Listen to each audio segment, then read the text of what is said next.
Sobat Sehat MUIS, saya Dr. Rehana Aledus, spesialis anak, dan saya dokter spesialis anak di Rumah Sakit Umum Daerah Ince Abdul Muiz Samarinda. Kali ini kita akan melaksanakan agenda Dangsanak, yaitu datangi yang sakit, menangani kesehatan. Dan kali ini saya dan tim PKRS akan mengunjungi pasien bayi dengan riwayat lahir prematur dan juga BBLR. Yuk ikuti kita terus.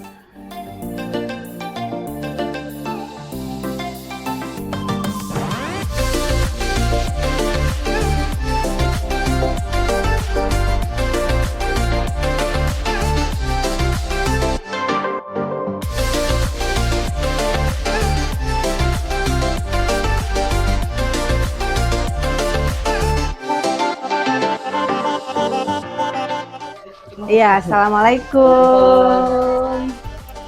Iya, Papa. Assalamualaikum. Kabar Ibu? Halo. Hai. Kenapa kamu? Ngoyong. Oh, anak pinter. Mau kade sudah neneknya? Mau. Ibu, saya Dokter Rehana, spesialis anak. Masih ingat ya, Bu? Kita satu tim dari tim PKRS. Semuanya nyanyi. Mau kunjungan ya, Bu. Kita lihat perkembangan adek, gimana sekarang ya, Bu? Enggak pipis penuh itu. Ganti pempes, ada pempes barunya? Ada? Iya, ambil pempes. Ini penuh lagi. Kasih pempesnya dulu.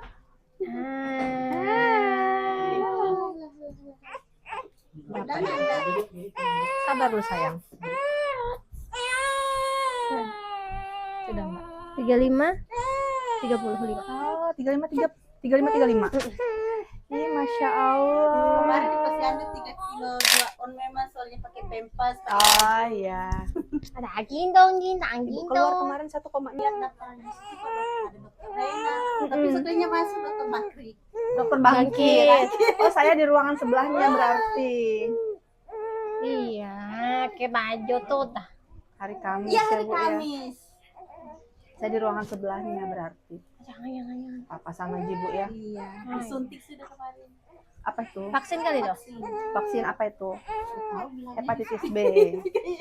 Iya kan Ya, pulang sama dikasih vitamin kan yang disuntik pas itu pulang. polionya ya. Iya. Di situ ya, Mbak Oki. Yuk. Permisi ya, Adek. Ayo teman-teman. Kita periksa dulu ya. Hai. Halo, ingat gak kamu sama Sama dokternya. dokter? Ingat sayang. tidak?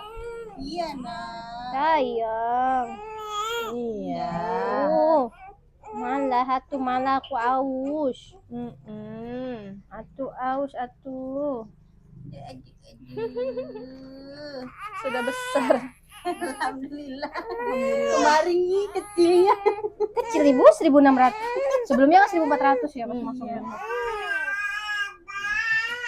Kalau paru-parunya sih bersih aja, Bu. Jadi mungkin pilek-pileknya itu mungkin alergi ya, alergi debu kah, alergi dingin kah gitu. Enggak, belum itu. Ini next aja langsung.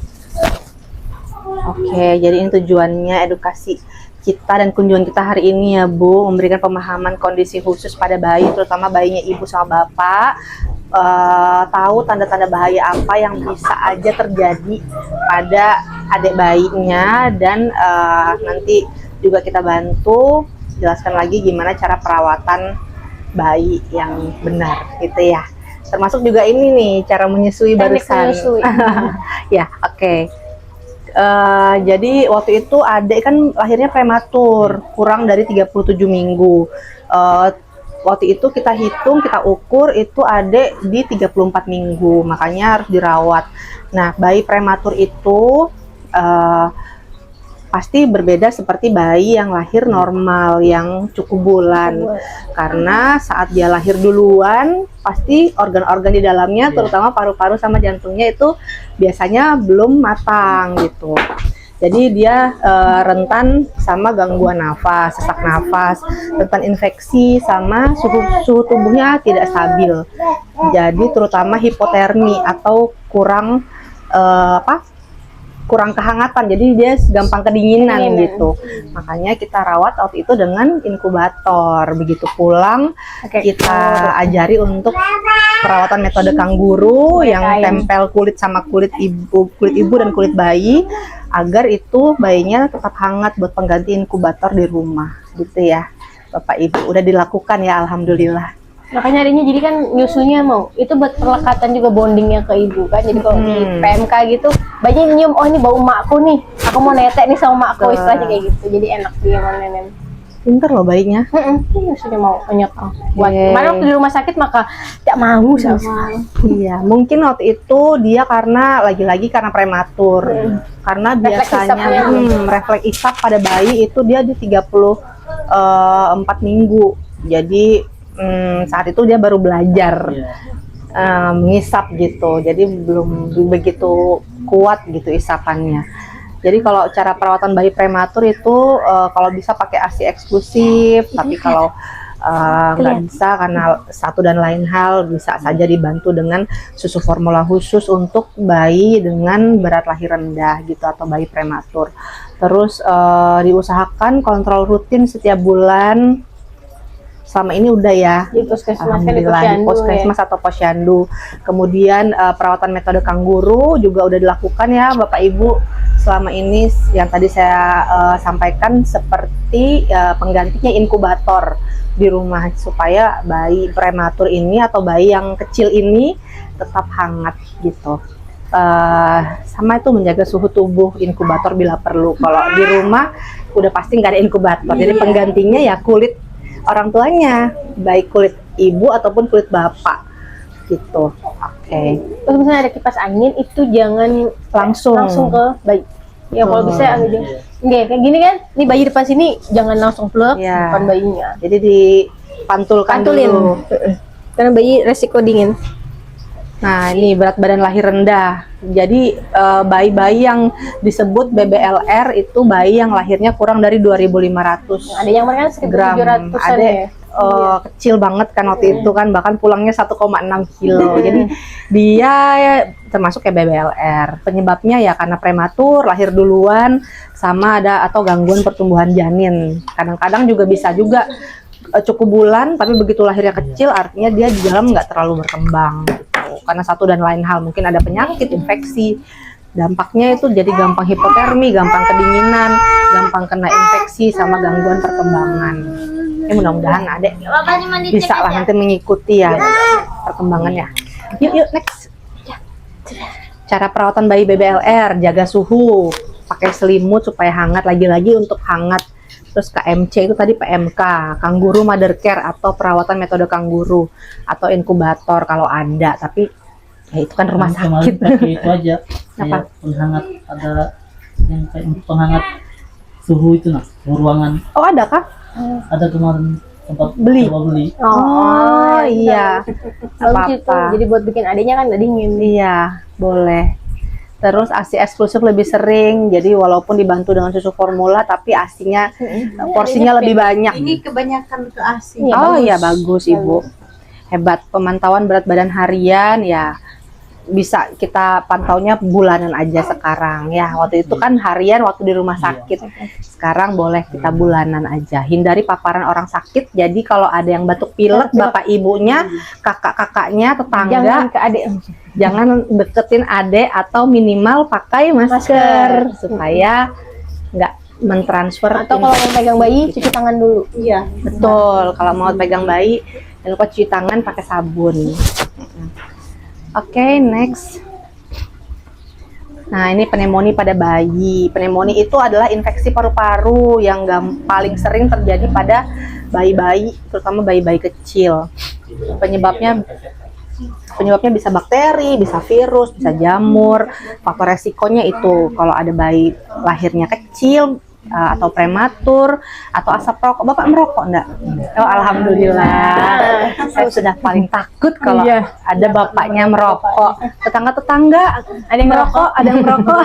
Tetangganya. Oh, Tapi jauh. tapi jauh ya. Tapi ada anak kecilnya. Iya, kalau bisa bapaknya disuruh berhenti merokok ya, Mbak ya. Atau nggak kalau megang ke anaknya, ganti baju atau mandi dulu. Iya, minimal itulah kalau emang Nikotinnya nempel. susah banget berhenti rokok, minimal mandi gitu ya. Sebelum leye-leye, sebelum baring gitu. Oke, next. Gejala sama bahaya pneumonia atau infeksi paru-paru. Jadi dia kayak zaman dulu, adek kan sempat napasnya cepet, ya kan? Ada tarikan dinding Ada badannya. ada cekung di sininya. Nah itu gejala-gejala sesak napas pada bayi. Adek kalau selama minum susu formula pakai dot juga diperhatikan sekali supaya jadi kalau misalnya ngasih dot jangan sambil ngobrol-ngobrol gitu. Jadi kalau bisa diperhatikan supaya adek nggak tersedak gitu ya Bu. Ya kan kalau tersedak aspirasi kita kan nanti takut jadi biru atau nggak nafas gitu. Ya, itu bisa terjadi demam, batuk, jadi malas netek, bayinya tampak lemah. Bahayanya ya yang pasti ujung-ujungnya bisa bikin meninggal kalau sesak nafas. Makanya diwanti-wanti kalau bayi dengan dot harus hati-hati banget. Yuk next. Cara perawatan bayi pneumonia ya, ini untuk supaya tahu aja lah ya Bapak ya. Segera bawa ke fasilitas kesehatan terdekat kalau ada gejala misalnya batuk-batuk. Kesannya di mana? Di sini. Pakai puskesmas. Oh iya. Di situ insya Allah bagus lah, ada alat-alat yang mumpuni lumayan untuk ukuran puskesmas, karena kan puskesmas rawat inap, oksigen paling nggak ada untuk penanganan awal gitu. Kalau misalnya ada tersedak atau sesak napas, pemberian obat sesuai resep dokter. Jadi kalau berobat harus ke dokter, Nggak sembarangan ngasih dosis-dosis ya. Kalau misalnya minimal dokter umum ya Bapak ya. Kalau misalnya nggak kejauhan ke dokter spesialis anak misalnya, minimal dokter umum ada di puskesmas. Jangan ke yang lain. Kalau misalnya kayak praktek bidan kan itu kan khusus buat melayani ibu hamil sama ibu melahirkan, Bukan untuk ke bayi. ya, bukan untuk mengobati bayi atau anak-anak. Jadi kalau sebisa mungkin dokter puskesmas ada, dokter umumnya banyak. Terus dukungan oksigen dan nutrisi, jaga kebersihan, bebas dari asap rokok. Alhamdulillah bapaknya nggak ngerokok. Oke, next. Hiperbilirubin dulu ada sempat kuning di foto, sempat di sinar ya. Nah itu jadi namanya hiperbilirubinemia kalau istilah kedokterannya, atau bayi kuning. Definisinya kulit dan mata kuning karena kadar bilirubin dalam darahnya tinggi, makanya harus difototerapi, disinar dengan sinar khusus untuk memecah bilirubin yang ketinggian tadi supaya nggak nyampe ke otak bayi. Itu bilirubin yang ketinggian tadi. Sebenarnya itu normal, tapi karena waktu itu ada juga dirawat, lagi sakit kan, jadi ya gampang kuning gitu bayinya. Karena kalau terlalu tinggi nanti takutnya kejang. Makanya harus Tapi ini insya Allah udah lewat lah masanya. Udah lewat. Jadi kalau misalnya ada lagi gejala kuning, nah harus segera diperiksakan ya Pak ya, karena pasti sesuatu yang nggak normal. Oke, next. So, Mbak, ini tadi katanya Mbak Opi, kadar bilirubin terlalu tinggi bisa bikin kejang, bahkan kematian. Next. Cara perawatan bayi dan hiperbilirubin, nah itu menyusui sama fototerapi. Next. Peran orang tua, pantau tanda bahaya. Nah kalau ada malas netek, napasnya mulai cepat, kuning semakin parah gitu ya, harus segera dibawa ke fasilitas kesehatan terdekat, puskesmas yang paling dekat. Berikan ASI yang sering, terus jaga kebersihan lingkungan, dan lagi-lagi asap rokok dihindari. Adanya neteknya per 3 jam kan, misalnya per 3 jam itu belum ada netek, dibangunin, dikitikin kakinya kayak di rumah sakit itu kan. Nah, dikitikin kakinya nanti dia bangun terus dia mau nyusuin. Soalnya kalau bayi dehidrasi masuk rumah sakit lagi nanti, kekurangan cairan. Dibuka kaos kakinya, sarung tangan. Iya, kitikin aja kakinya nanti dia bangun terus netek. Pokoknya minimal per 3 jam itu harus minum kalau bayi. Maksimal per 3 jam, minimal ya sesuka bayi. Sesuka bayi, on the minute dia berapa. Ya. Nah, udah. Alhamdulillah. Itu saja Ibu Bapak ya. Adakah yang mau ditanyakan Bapak Ibu Tentang adiknya? Sekarang sih nggak ada sih. enggak ya? Nanti kalau misalnya ada apa-apa, yang pasti bawa aja ke puskesmas. Kalau misalnya perlu dirujuk ya dirujuk aja. Tapi paling deket di sini apa? Kurata Ayun ya. Kurata Ayun. Rumah sakit. Dia kan terima BPJS kan. Iya. Iya. Oh, mau nanya lagi kah? Cuman kadang kalau kayak gini kan kayak ngamuk-ngamuk dalamnya tuh kadang kayak apa muntah itu apa. Muntah. Paling gumoh. kekenyangan makanya disendawain dulu. Diginikan aja, Bu. Sendawain dulu abis minum. Ngantuk kali ya ini ya. Udah mau tidur atau mau nenen lagi, Bu? Kalau bisa nenen itu dua-duanya ya, Bapak Ibu. Ini enggak bisa. Nggak bisa. Pentilnya ini. Gitu. Ya. Oh. Iya, Nak. Kenapa? Nggak ada kah atau kekecilan atau kebesaran? Enggak bisa dia hisap. Coba deh Biasanya kalau terbiasa disebain nanti dia akan menyesuaikan. keluar Iya, ya. Nak. Iya, Nak. Oh. Ya mana lagi kah? Mau nenen lagi atau kasih ini? Menenang. Oh iya, mau nenen lagi. Dia kadang enggak mau ini. Heeh. Mungkin mau nenen lagi sih, Ibu. Nah. Oh. Saya lebih cinta sama nenek mamanya. Haus aku masih. Aku mau bobo. Aku ngantuk. Biasanya posyandu di sini Kasian. setiap berapa? Sebulan? Habis. Satu bulan sekali. Datang ke posyandunya sana ya. Nanti bisa ditanyain aja untuk vaksin BCG-nya itu. Ya nanti ditanyakan. Iya, nanti ditanyakan ya di Bawa ke puskesmas. puskesmas. Ya, bisa. Kan ada jadwalnya kan biasanya kalau BCG-nya tuh hari apa kayak gitu. Saya ada kertas nggak ya? Kertas biasa. Ada. Resep ada. Bawa resep nggak? Nggak ada. Nggak ada ya. Karena biasa nggak boros ya. Ada kertas nggak, Pak? Kertas apa gitu? Kertas putih biasa. Tuliskan buat puskesmas. Oh, atau tulis di sini kah? Mana Mbak Opi? Apa? Atau tulis di sini? Catatan pemeriksaan anak. Bisa? Tanggal hari ini. Iya, sini aja ya. Situ aja. Kan ada. Bilangin bapaknya nggak usah. Nggak usah Pak. Catat di sini aja Pak. Di sini aja Pak, Oh, sudah aja. situ Oke. Hari ini tanggal 24. Aus aku aus. Bu, silakan dimakan, Bu. Oke. Oh iya kasih, Pak, gampang. Demam, Dok, kalau habis suntik itu.